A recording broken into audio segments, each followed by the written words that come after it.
Welcome to Statistically Speaking with Dr. E, where we turn numbers into knowledge. Today's topic is both intellectually challenging and socially urgent. Privacy as a luxury good. Let me begin with a simple question for you. At first glance, you might think privacy is a basic human right, something guaranteed equally to all individuals. But when we examine the modern data ecosystem driven by big data, predictive analytics, and algorithmic decision making, we begin to see a very different reality. Privacy is no longer distributed equally. Instead, it behaves very much like an economic good, one that is increasingly scarce, valuable, and unequally allocated. In other words, privacy is becoming a luxury good. We'll explore privacy as an economic concept, analyze socioeconomic inequality in privacy access, and evaluate the ethical implications of a well-stratified privacy landscape. In economics, a luxury good is something for which demand increases more than proportionally as income rises. Think about high-end cars, private healthcare, or exclusive education. Now apply that framework to privacy. Today, individuals with higher income levels can purchase privacy-enhancing technologies, avoid the data harvesting platforms, hire legal and technical expertise, live in environments with fewer surveillance pressures. Meanwhile, individuals with fewer resources often rely on free digital services that monetize their data, use lower cost devices with weaker security, lack of awareness or education about data risks, face higher levels of institutional surveillance. So privacy is no longer just a right, it is something you can buy more of if you can afford it. We can also think of privacy as a kind of economic resource. In other words, the ability to protect your personal information is often tied directly to your financial means. People who can afford it have access to premium tools and services that keep their data secure. On the other hand, individuals with lower incomes often rely on free platforms, social media, apps, and online services that make money by collecting and monetizing personal data. The result is a structural imbalance. Corporations and wealthier users gain protection and control, while marginalized communities remain exposed and vulnerable. This isn't just an inconvenience, it's a form of inequality built into the digital system itself. Let's examine one of the most important drivers of this phenomenon, the so-called free digital economy. When you use free apps, social media platforms, or search engines, you are not the customer, you are the product. Your data becomes the currency. Every click, every search, every location ping is collected, analyzed, and monetized. Now, here is where inequality emerges. Higher income users can opt out. They may pay for premium services, use encrypted tools, or avoid platforms entirely. Lower income users are often locked into these ecosystems because they provide essential access to jobs, education, communication, and services. So, what appears to be free access is actually a forced trade off. Access to digital life in exchange for personal data. Let's talk about something that's both simple and striking. Privacy is deeply tied to economic status. In practice, this creates a two-tiered system. Wealthier individuals often have the means to secure their personal information. They can pay for better tools, use more secure devices, and access services that respect privacy. Meanwhile, individuals with fewer resources face the opposite: increased exposure, fewer protections, and greater vulnerability to surveillance or data exploitation. What this really shows is that privacy is no longer just a right, it's something that requires economic power to fully access. The trade-off isn't evenly shared, and that gap reflects broader social and economic inequalities. This is not entirely new. Historically, low-income populations have always experienced reduced privacy. Think about welfare recipients are subjected to home inspections, mandatory drug testing policies, fingerprinting requirements, increased policing and surveillance. Scholars sometimes refer to this as the poverty exception to privacy. The implicit assumption is if you need assistance, you must surrender some of your privacy. Now, what has changed is scale and automation. Today, this surveillance is continuous, algorithmic, invisible, data driven. Instead of a caseworker visiting your home, an algorithm monitors your behavior. Now, let's take a closer look at how surveillance actually operates in today's digital environment. Unlike traditional forms of surveillance, modern surveillance is often pervasive and largely invisible. It's not something we always see or notice, it's embedded directly into the tools we use every day. Think about your smartphone, your apps, your smart devices. These systems are constantly collecting data, your location, your behavior, your preferences, often in real time, and in many cases, this happens with very limited awareness on the user's part. Consent is often unclear, buried, or assumed rather than explicitly given. What makes this even more powerful is the role of machine learning. These systems don't just collect data, they analyze it to build detailed profiles about individuals. And sometimes they go a step further by inferring sensitive attributes, things like income level, health status, or even personal beliefs based on patterns in the data.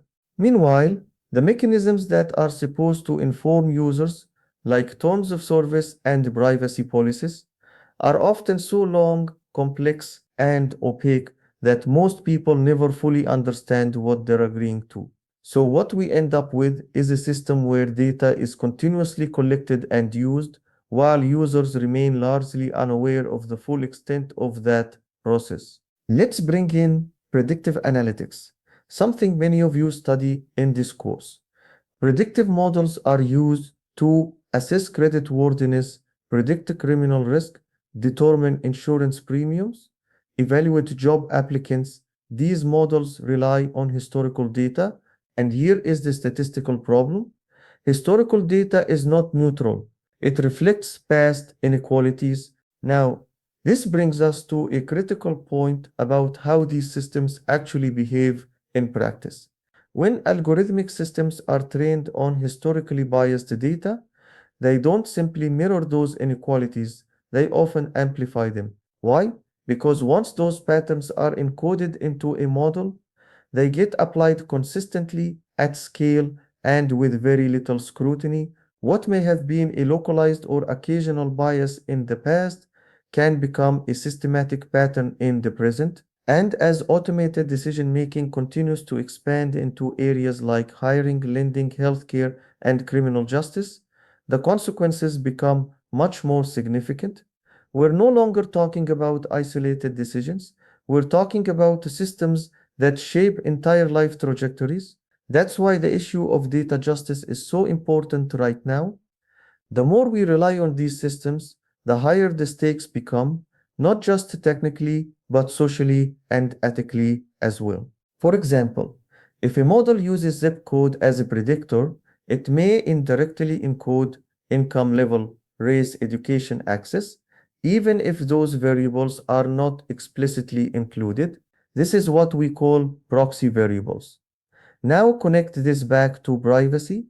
Individuals with less privacy exposure are less represented or differently represented in datasets. Those with less ability to protect their data are more visible, more trackable, more vulnerable to algorithmic decisions. Let's consider a practical everyday example. Many low-income individuals rely primarily on smartphones for internet access, but not all devices are created equal. Lower-cost smartphones often have weaker encryption, receive fewer security updates, run apps with more aggressive data collection. In contrast, higher-end devices offer stronger privacy controls, provide better data protection features, support privacy-focused ecosystems.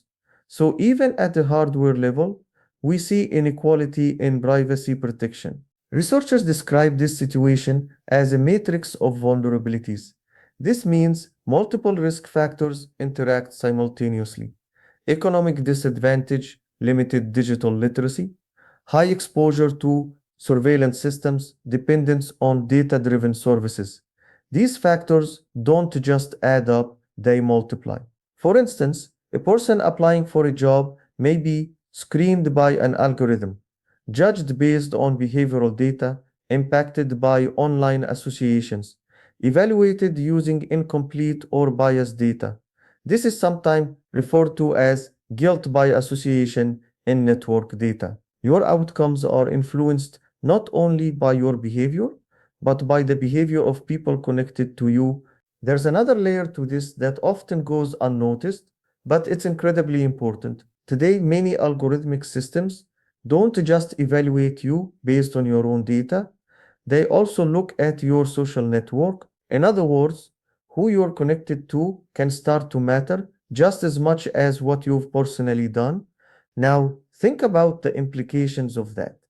In some cases, individuals may face consequences like being denied a loan or flagged by law enforcement, not because of their own actions, but because of patterns associated with the people around them. This is what we sometimes describe as a kind of algorithmic contagion of suspicion, and the impact is not evenly distributed. Communities that are already under higher levels of surveillance are especially vulnerable. When more data is collected about a group and when that data is heavily interconnected, the risk of these spillover effects becomes much greater. So, what we're seeing here is a shift from individual based evaluation to network based judgment. And that raises serious concerns about fairness, accountability, and how we define responsibility in a data driven world. Now let's think about downstream effects. What happens when your data is widely available and poorly protected? It can affect employment opportunities, access to credit, educational admissions, housing decisions, interactions with law enforcement. In statistical terms, we might say privacy loss introduces systematic bias into life outcomes, and importantly, this bias is not random. It disproportionately affects those already at a disadvantage. Now, one of the most subtle but very powerful issues with algorithmic systems is how they can actually perpetuate inequality over time. What these systems are doing, in essence, is taking past decisions, many of which may already be biased, and turning them into rules. In other words, they operationalize those biases. And it doesn't stop there. Every decision an algorithm makes generates new data. That data then feeds into future models. So what you end up with is a feedback loop, a cycle where past patterns keep reinforcing themselves. Over time, this makes the problem even harder to detect and even harder to fix. The bias becomes embedded in the system. What makes this particularly concerning is that these systems often appear objective, they're automated, data driven, and mathematically sophisticated. But underneath that surface, they can be quietly reflecting and even amplifying existing structural disadvantages. So instead of reducing inequality, these systems can become engines of stratification, systematically reinforcing the very disparities we should be trying to eliminate. So what can be done? Let's approach this from a policy perspective. First, comprehensive privacy legislation is essential. Regulations should require transparency in data collection, limit data sharing without consent, enforce accountability for misuse, protect vulnerable population explicitly. Second, algorithmic accountability. Organizations should be required to audit models for bias, explain decision-making processes, provide recourse for affected individuals. Third, data minimization principles. Collect only what is necessary. Not everything that can be collected should be collected.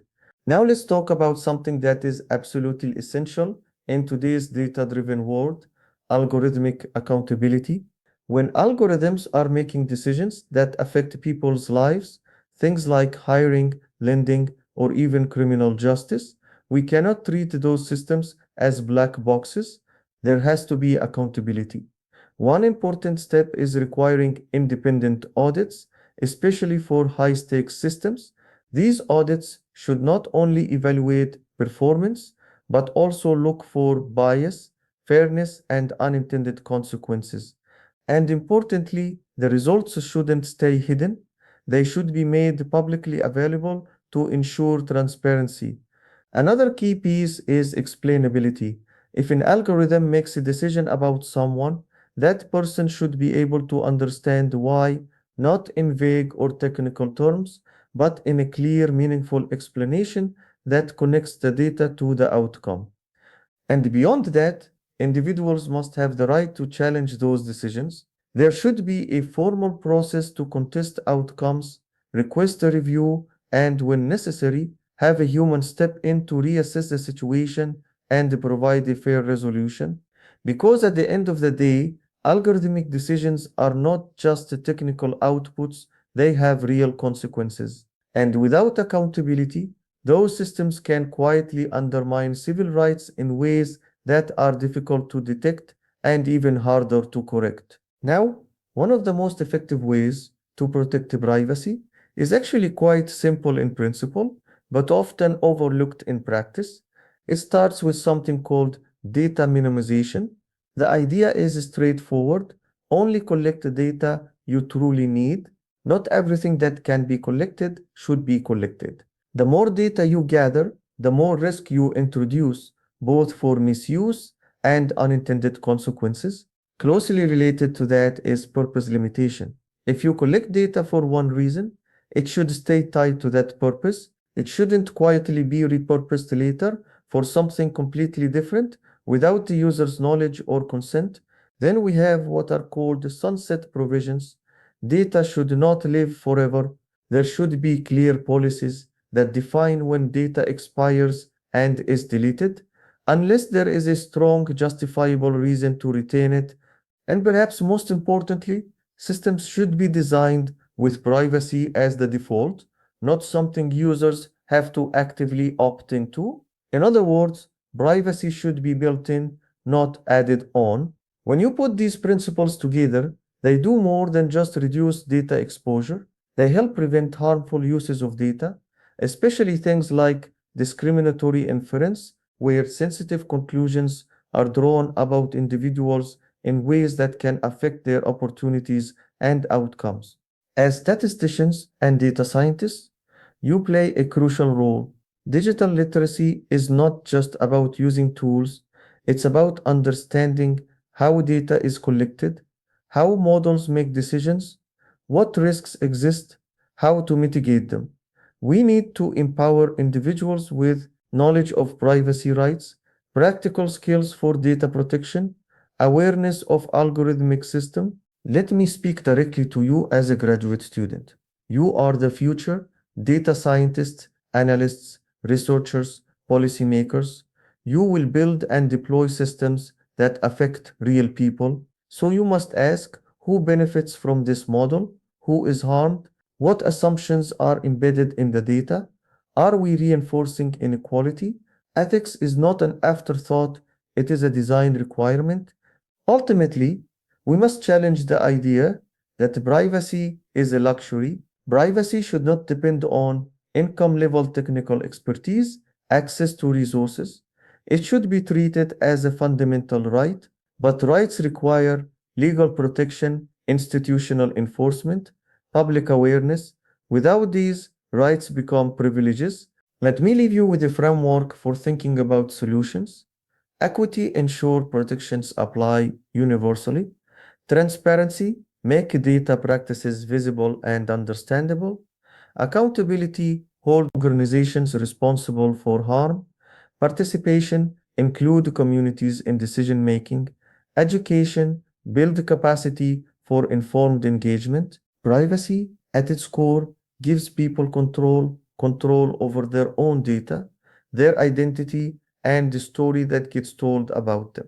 And that control matters more than we often realize. When individuals have a privacy, they feel safer to express their opinions, to participate in political discussions, and to make independent economic decisions. In many ways, privacy is what enables freedom. But when privacy starts to erode, especially at a systemic level, we're not just losing data protection, we're actually seeing a form of quiet disenfranchisement. People become more exposed, more monitored, and in some cases, more constrained in how they live and interact with society. So, this isn't just a technical issue, it's a democratic one. Protecting privacy is not optional. It is essential if we want to preserve individual autonomy, fairness, and ultimately the health of our democratic systems. Privacy as a luxury good is not just a technological issue, it is a statistical, ethical, and societal problem. It reflects how data is collected, modeled, interpreted, used in decision making, and most importantly, it reflects power, who has it, who doesn't, and how it shapes outcomes.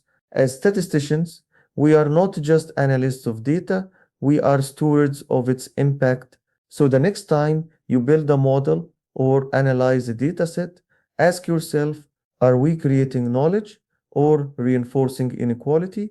If you found this video helpful, don't forget to like, subscribe, and click the bell to stay updated on all things data and statistics. Thanks for watching.